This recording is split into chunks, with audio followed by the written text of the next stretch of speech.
ടെസ്റ്റോസ്റ്ററോണിന്റെ level 20-30% വരെ drop ആവും. ബോഡിയിൽ ആരോമെറ്റേസ് എന്ന് പറയുന്ന ഒരു എൻസൈം പ്രൊഡ്യൂസ് ചെയ്യും. ലേഡിക് സെൽസ് ഞാൻ പറഞ്ഞില്ലേ, അതിന്റെ എഫിഷ്യൻസി ഒരു ടെസ്റ്റോസ്റ്ററോൺ ബൂസ്റ്റിംഗ് പിൽസ് എടുത്ത് കഴിക്കരുത്. അത് കഴിച്ചിട്ട് ഒരു പ്രയോജനമില്ല.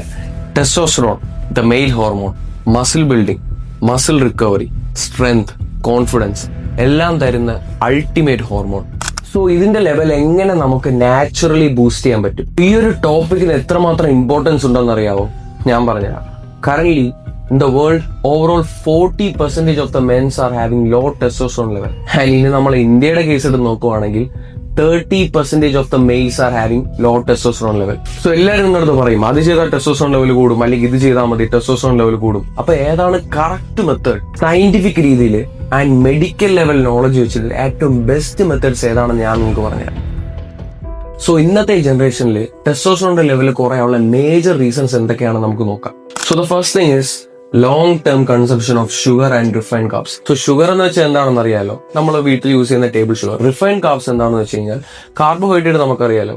ഈ കാർബോഹൈഡ്രേറ്റില് നമ്മൾ ഫൈബറും അതുപോലെ തന്നെ അതിന്റെ ജേം സ്ട്രക്ചർ എടുത്ത് കളയുമ്പോൾ ബാക്കി വരുന്ന പ്യുവർ എൻഡോസ്പെം അല്ലെങ്കിൽ സ്റ്റാർച്ച് ഉള്ള ഒരു സ്ട്രക്ചറിനാണ് നമ്മൾ റിഫൈൻഡ് കാർബ്സ് എന്ന് പറയുന്നത്.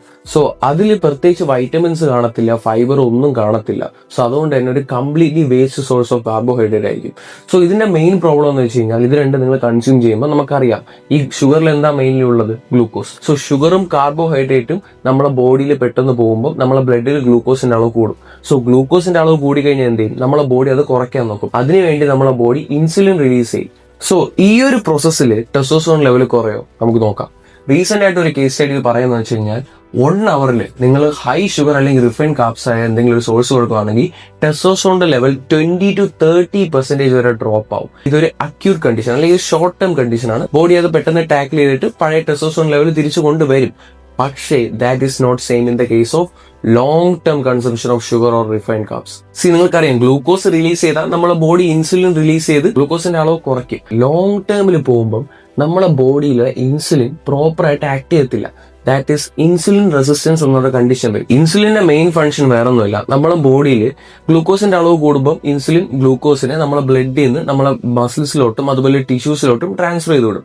പക്ഷെ ലോങ് ടേം ആയിട്ട് നിങ്ങളെ ബ്ലഡിൽ ഗ്ലൂക്കോസിന്റെ അളവ് എപ്പോഴും ഹൈ ആയിട്ടിരുന്ന് കഴിഞ്ഞാൽ നമ്മളെ ബോഡിയിലുള്ള ഈ ട്രാൻസ്പോർട്ടേഴ്സ് പ്രോപ്പർ ആയിട്ട് വർക്ക് ചെയ്യത്തില്ല. സോ എന്ത് ചെയ്യും? ബ്ലഡിൽ എപ്പോഴും ഗ്ലൂക്കോസിന്റെ ലെവൽ ഹൈ ആയിരിക്കും. അതുപോലെ തന്നെ അതുകൊണ്ട് ഇൻസുലിന്റെ ലെവൽ ഹൈ ആയിരിക്കും.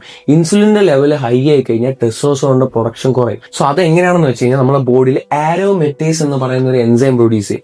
ഈ ആരോമെറ്റേസ് ടെസ്റ്റോസ്റ്ററോണിനെ ഈസ്ട്രോജൻ ആക്കി മാറ്റും. ഓവറോൾ എന്ത് ചെയ്യും? നിങ്ങളുടെ ടെസ്റ്റോസ്റ്ററോണിന്റെ ലെവൽ നല്ല രീതിയിൽ കുറയും. സോ അതാണ് ഇൻസുലിൻ റെസിസ്റ്റൻസ് വന്നുള്ള മെയിൻ പ്രശ്നം. So the second reason for low testosterone എന്താണെന്ന് വെച്ചാൽ നമ്മൾ ഡയറ്റിൽ കൺസ്യൂം ചെയ്യുന്ന ഹൈ ട്രാൻസ് ഫാറ്റി ആസിഡ് ഫുഡും അതുപോലെ തന്നെ ഫ്രൈഡ് ഫുഡും അതുപോലെ തന്നെ പ്രോസസ്ഡ് ഫുഡ്. സോ ഇങ്ങനത്തെ ഫുഡ് നമ്മുടെ ലൈഫ് സ്റ്റൈൽ ഹൈ ആണെങ്കിൽ എന്തായാലും ടെസ്റ്റോസ്റ്ററോണിന്റെ ലെവൽ കുറയും. അതെങ്ങനെയാണെന്ന് പറഞ്ഞുതരാം. സോ ഫസ്റ്റ് തിങ്, നമ്മളെ ബോഡിയിൽ നമുക്കറിയാം ടെസ്റ്റോസ്റ്ററോൺ പ്രൊഡ്യൂസ് ചെയ്യുന്നത് നമ്മളെ മെയിൽസിലുള്ള ടെസ്റ്റിക്കിൾസിന്റെ അകത്തുള്ള ലേഡിക് സെൽസ് എന്ന് പറയുന്ന സെൽസ് ആണ്. സോ ആ സെൽസിന്റെ ഡിസ്ട്രക്ഷൻ നടക്കും. അതെങ്ങനെയാണെന്ന് വെച്ച് കഴിഞ്ഞാൽ ഇങ്ങനത്തെ ടൈപ്പ് ഫുഡ് നിങ്ങൾ ഓവറോൾ കൺസ്യൂം ചെയ്യുമ്പോൾ നമ്മുടെ ബോഡിയിൽ ഓക്സിഡേറ്റീവ് സ്ട്രെസ് എന്ന് പറഞ്ഞ ഒരു കണ്ടീഷൻ ഉണ്ടാവും. ആ ടൈമിൽ നമ്മുടെ ബോഡിയിൽ ഫ്രീ റാഡിക്കൽസ് റിലീസ് ചെയ്യും. ഫ്രീ റാഡിക്കൽസ് വേറെ ഒന്നുമില്ല, നമ്മളെ ബോഡിയുള്ള സെൽസ്, DNA അതുപോലെ തന്നെ സെൽ മെമ്പറൈൻ ഇതൊക്കെ ഡാമേജ് ചെയ്യുന്ന ഒരു ടൈപ്പ് ഓഫ് പാർട്ടിക്കിൾ ആണ്. സോ ഇങ്ങനത്തെ ഫുഡ് കൺസ്യൂം ചെയ്യുമ്പോൾ നിങ്ങളുടെ ബോഡിയിൽ ഫ്രീ റാഡിക്കൽസിന്റെ അളവ് കൂടും. സോ ഫ്രീ റാഡിക്കൽസിന്റെ അളവ് കൂടി കഴിഞ്ഞാൽ ലേഡിക് സെൽസ് ഡിസ്ട്രോയ് ആവും. സോ ലേഡിക് സെൽസ് ഡിസ്ട്രോയ് ആയി കഴിഞ്ഞാൽ എങ്ങനെ ടെസ്റ്റോസ്റ്ററോൺ പ്രൊഡ്യൂസ് ചെയ്യും? ടെസ്റ്റോസ്റ്ററോണിന്റെ പ്രൊഡക്ഷൻ എന്തായാലും കുറയും. And next reason is suppression of hypothalamic pituitary testicular axis. അതായത് നമ്മുടെ ബോഡിയിൽ ഹൈപ്പോതലാമസിൽ നിന്ന് പിറ്റ്യൂട്ടറിയിൽ നിന്ന് നേരെ ടെസ്റ്റിക്കിൾസിലോട്ട് പോകുന്ന ഒരു സിഗ്നൽ ഉണ്ട്. ആ സിഗ്നലിന്റെ ട്രാൻസ്മിഷൻ ബ്ലോക്ക് ആവും. ഈ സിഗ്നൽ പോകുമ്പോഴാണ് നമ്മുടെ ബോഡിയിലുള്ള ലേഡിക് സെൽസ് ആക്ടിവേറ്റ് ആയിട്ട് ടെസ്റ്റോസ്റ്ററോൺ പ്രൊഡ്യൂസ് ചെയ്യുന്നത്. സോ ആ സിഗ്നലേ ബ്ലോക്ക് ആയി കഴിഞ്ഞാൽ പിന്നെ എങ്ങനെ പ്രൊഡ്യൂസ് ചെയ്യും? ഓവറോൾ വീണ്ടും ടെസ്റ്റോസ്റ്ററോൺ ലെവൽ പറയും. അടുത്ത റീസൺ, കൊളസ്ട്രോൾ എന്ന് ടെസ്റ്റോസ്റ്ററോണിന്റെ പ്രൊഡക്ഷൻ നടക്കത്തില്ല. ഞാൻ ഫുൾ മെഡിക്കൽ ഡെത്തിലേക്ക് നിങ്ങൾ കൊണ്ടുപോയി കഴിഞ്ഞാൽ നിങ്ങൾക്ക് അത് ഒരിക്കലും മനസ്സിലാവത്തില്ല. പക്ഷെ ഞാൻ മാക്സിമം സിംപ്ലിഫൈഡ് ആയിട്ട് കാര്യങ്ങൾ പറഞ്ഞുതരാൻ നോക്കുന്നുണ്ട്. So if you genuinely appreciate my hard work then please consider subscribing my YouTube channel. So അടുത്ത തേർഡ് റീസൺ എന്താണെന്ന് നോക്കാം. തേർഡ് റീസൺ നമ്മളെല്ലാവരും KGF ആവാൻ നോക്കുന്ന കാര്യമാണ്. Alcohol consumption. So alcohol consume ചെയ്താൽ ടെസ്റ്റോസ്റ്ററോണിന്റെ അളവ് കുറയുകയും ചെയ്തു കഴിഞ്ഞാൽ എന്തായാലും കുറയും. സോ ഒരു ഷോർട്ട് ടേം ആൽക്കഹോൾ കൺസ്യൂം ചെയ്യുന്ന ആളാണെങ്കിൽ ടെസ്റ്റോസ്റ്ററോണിന്റെ അളവ് കുറയും, പക്ഷെ അതൊരു ഷോർട്ട് ടേം ആയിട്ടായിരിക്കും കുറയുന്നത്. ഫർദർ നിങ്ങൾ അത് സ്റ്റോപ്പ് ചെയ്യുകയാണെങ്കിൽ ടെസ്റ്റോസ്റ്ററോണിന്റെ അളവ് പഴയ പോലെ തിരിച്ചു വരും. സോ കണ്ടിന്യൂസ് ലോങ് ടേം ആയിട്ട് ആൽക്കഹോൾ കഴിക്കുന്ന ആൾക്കാരൊന്നും ആണുങ്ങളല്ല ആവുന്നത്, അവരുടെ ടെസ്റ്റോസ്റ്ററോണിന്റെ അളവ് കുറയാണ് ചെയ്യുന്നത്. സോ അതെങ്ങനെയാണ് ഞാൻ പറഞ്ഞത്. നിങ്ങൾ ലോങ് ടേം ആയിട്ട് ആൽക്കഹോൾ കൺസ്യൂം ചെയ്യുമ്പോൾ നിങ്ങളുടെ ടെസ്റ്റിക്കിൾസിലുള്ള ലേഡിക് സെൽസ് ഞാൻ പറഞ്ഞില്ലേ, അതിന്റെ എഫിഷ്യൻസി കുറയും. അതായത് നിങ്ങൾ ഫർദർ ഇനി ആൽക്കഹോൾ സ്റ്റോപ്പ് ചെയ്താൽ മുമ്പ് ടെസ്റ്റോസ്റ്ററോൺ ഉണ്ടാക്കിയ അത്ര ടെസ്റ്റോസ്റ്ററോൺ അതിന് ഇനി ഉണ്ടാക്കാൻ പറ്റത്തില്ല, അതിന്റെ എഫിഷ്യൻസി ഡ്രോപ്പ് ആവും. സോ അങ്ങനെ ടെസ്റ്റോസ്റ്ററോൺ അളവ് കുറയും. സോ അടുത്ത് നിങ്ങളുടെ ബോഡി ഞാൻ മുമ്പ് പറഞ്ഞ ആരോമാറ്റേസ് അതുപോലെ മൾട്ടിപ്പിൾ എൻസൈംസ് ആക്ടിവേറ്റ് ആവും. സോ ആ എൻസൈംസ് എന്ത് ചെയ്യും, ഉള്ള ടെസ്റ്റോസ്റ്ററോണിനെ ഈസ്ട്രോജൻ ആക്കി മാറ്റും. സോ അതുകൊണ്ടാണ് നിങ്ങൾക്കറിയാം ക്രോണിക് ആയിട്ട് അല്ലെങ്കിൽ ലോങ് ടേം ആയിട്ട് ആൽക്കഹോൾ കൺസ്യൂം ചെയ്യുന്ന ആൾക്കാരെ ബോഡി നല്ല രീതിയിൽ ഡിഫറെന്റ് ആവും. അതായത് അവർ ചെസ്റ്റ് ഒക്കെ സാഗി ആയിരിക്കും, മസിൽസ് ഒക്കെ കുറയും. സോ അവരുടെ ബോഡി ഒരു ഫെമിനിൻ നേച്ചറിലോട്ട് പോകുന്നത് നിങ്ങൾക്ക് കണ്ടാൽ മനസ്സിലാവും. ആൻഡ് തേർഡ് റീസൺ, നമ്മുടെ ബോഡിയിൽ സിങ്കിന്റെ ലെവൽ കുറയും. സോ സിങ്ക് എന്ന് പറയുന്ന എലമെന്റ് ടെസ്റ്റോസ്റ്ററോണിന്റെ ലെവൽ പ്രോപ്പർ ആയിട്ട് മെയിൻറ്റെയിൻ ചെയ്യാൻ വേണ്ടി സഹായിക്കുന്ന ഒരു എലമെന്റ് ആണ്. സോ അതാണ് നിങ്ങൾ ഫിറ്റ്നസ് മാർക്കറ്റിൽ കണ്ടുവരുന്ന മിക്ക ടെസ്റ്റോസ്റ്ററോൺ ബൂസ്റ്ററിൽ സിങ്ക് എന്ന് പറയുന്ന എലമെന്റ് ഉള്ളത്. സോ അതിന്റെ അളവ് കുറയും. സോ ഓവറോൾ വീണ്ടും ടെസ്റ്റോസ്റ്ററോണിന്റെ അളവ് എന്ത് ചെയ്യും, ഡ്രോപ്പ് ആവും. And fourth reason is obesity. ഒബീസിറ്റിന്റെ കേസ് ഇപ്പൊ എത്രമാത്രം എടുത്ത് പറയാൻ പറ്റുമെന്ന് എനിക്കറിയില്ല. കാരണം ഇന്നത്തെ ജനറേഷൻ ഒബീസിറ്റിനെ നോർമലൈസ് ചെയ്യുന്ന ഒരു ജനറേഷനാണ്. അതായത് നമ്മളെ ബോഡി ബ്യൂട്ടിഫുൾ ആണ്, എങ്ങനെയാണ് നിങ്ങളെ ബോഡി ആ രീതിയിൽ അക്സെപ്റ്റ് ചെയ്യുക എന്ന് പറയുന്ന രീതിയിൽ. ഓക്കെ, അങ്ങനെ അക്സെപ്റ്റ് ചെയ്യുന്ന ആൾക്കാർ കുഴപ്പമൊന്നുമില്ല. പക്ഷെ ഒബീസിറ്റി ഉണ്ടെങ്കിൽ ടെസ്റ്റോസ്റ്ററോണിന്റെ അളവ് കുറയും. വേറെ ഒന്നുമില്ല, നമ്മുടെ ബോഡിയിൽ ടെസ്റ്റോസ്റ്ററോൺ ഈസ്ട്രോജൻ ആയിട്ട് കൺവേർട്ട് ചെയ്യുന്ന എൻസൈംസ് എല്ലാം പെട്ടെന്ന് സ്റ്റിമുലേറ്റ് ആവും ഫാറ്റ് സെൽസിന്റെ ഇൻക്രീസ് കാരണം. സോ അത് കാരണം ഉള്ള ടെസ്റ്റോസ്റ്ററോണും കൂടി ഈസ്ട്രോജൻ ആയിട്ട് മാറും. ആണുങ്ങളോട് എനിക്ക് പറയാനുള്ളത്, ഒബീസിറ്റി നോർമലൈസ് ചെയ്യുന്നതിന് മുമ്പ് ടെസ്റ്റോസ്റ്ററോണിന്റെ ലെവൽ കുറയുമെന്നൊന്ന് ഓർത്ത് വെച്ചോ. ഇനി അടുത്ത ചോദ്യം, എങ്ങനെയാണ് ടെസ്റ്റോസ്റ്ററോൺ ലെവൽ നമുക്കപ്പം നോർമൽ ആക്കുക? ഫസ്റ്റ് മേജർ കാര്യം, എപ്പോഴും നമ്മൾ മെഡിക്കൽ ലെവലായാലും എല്ലാ ലെവലും പോകുന്ന ട്രീറ്റ്മെന്റ്, നമ്മൾ എന്താണോ കോസ്, ആ കോസിനെ കൺട്രോൾ ചെയ്യുക. ഈ പറയുന്ന കാര്യങ്ങളെല്ലാം നിങ്ങളുടെ ലൈഫിൽ നിന്ന് കംപ്ലീറ്റ് ആയിട്ട് അവോയ്ഡ് ചെയ്യാൻ നോക്കുക, അല്ലെങ്കിൽ കുറച്ച് കുറയ്ക്കാനെങ്കിലും നോക്കുക. ഓഫ് കോഴ്സ് നിങ്ങളുടെ ഉള്ള ടെസ്റ്റോസ്റ്ററോൺ ലെവൽ മുമ്പത്തേനെക്കാട്ടും ബൂസ്റ്റ് ആയിരിക്കും. അടുത്തൊരു കാര്യം, ജെനറ്റിക്സ് കൊണ്ടും നിങ്ങൾക്ക് ടെസ്റ്റോസ്റ്ററോൺ ലെവൽ കുറയാം. സോ അത് നിങ്ങളെ തെറ്റല്ല. അവിടെ നമ്മൾ മൾട്ടിപ്പിൾ മെഡിക്കൽ ട്രീറ്റ്മെന്റ് ഉണ്ട്, അത് സ്വീകരിക്കുക. നല്ലൊരു ഡോക്ടറിനെ കണ്ടിട്ട് ടെസ്റ്റോസ്റ്ററോൺ ലെവൽ ബൂസ്റ്റ് ചെയ്യാനുള്ള കാര്യങ്ങൾ ഡോക്ടേഴ്സ് പറഞ്ഞു തരും. സോ ഇത് അവോയ്ഡ് ചെയ്യുന്ന മാത്രമല്ല, ബാക്കി എന്തൊക്കെ കാര്യങ്ങൾ നമ്മൾ ചെയ്ത് കഴിഞ്ഞാൽ ടെസ്റ്റോസ്റ്ററോൺ ലെവൽ ബൂസ്റ്റ് ആവും നമുക്ക് നോക്കാം. സോ ആദ്യം നിങ്ങൾ മനസ്സിലാക്കേണ്ട കാര്യം, ഒരു ടെസ്റ്റോസ്റ്ററോൺ ബൂസ്റ്റിംഗ് പിൽസ് എടുത്ത് കഴിക്കരുത്. അത് കഴിച്ചിട്ട് ഒരു പ്രയോജനമില്ല. ഞാൻ ഈ മുമ്പ് പറഞ്ഞ കാര്യങ്ങൾ നിങ്ങൾ ഫോളോ ചെയ്യണമെങ്കിൽ ഒരു പ്രയോജനമില്ല. കാരണം ഓവറോൾ നിങ്ങളുടെ സിസ്റ്റമേ നിങ്ങൾ ഡാമേജ് ആക്കി ഇട്ടിരിക്കുക.